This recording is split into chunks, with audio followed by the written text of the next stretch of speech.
Bonsoir, le flash de ce mardi.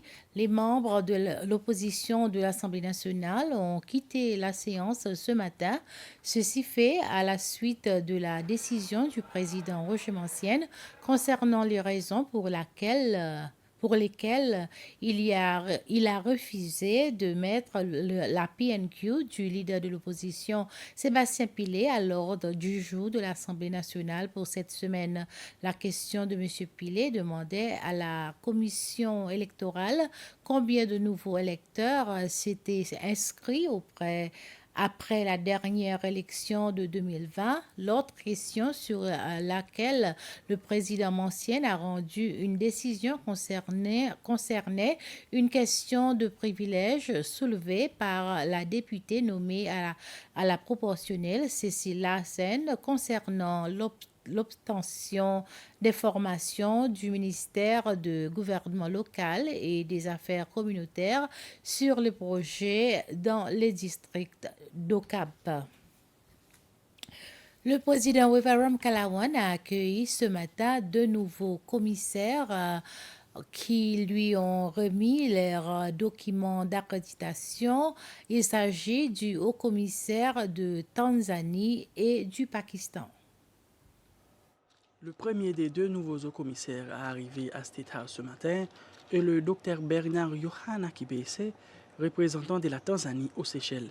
Il a indiqué que les discussions qu'il a eues avec le président Ramkalawan ont porté sur les renforcements des relations bilatérales entre les deux pays qui sont des grands amis de longue date.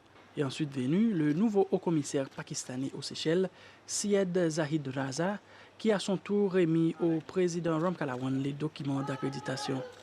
Il a indiqué que les deux pays envisageaient une collaboration plus étroite qui pourrait inclure des médecins pakistanais exerçant dans le domaine de la santé aux Seychelles. Les deux nouveaux hauts-commissaires ont rencontré hier le ministre des Affaires étrangères et du Tourisme, Sylvestre Radegonde. Il y a une proposition de construction d'une troisième voie à Beauvallon, à proximité du poste de police menant vers Belombre.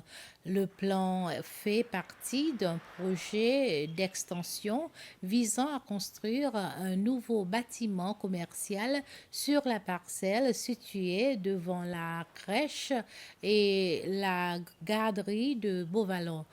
Le ministre des Transports, Anthony Derjac, ainsi que les autorités de district de Beauvallon et Belombre ont visité la site hier après-midi. Selon le ministre Derjac, la troisième voie mesurera environ 100 mètres de long et est destinée à aider à réduire les congestions du trafic le long euh, euh, de ce route.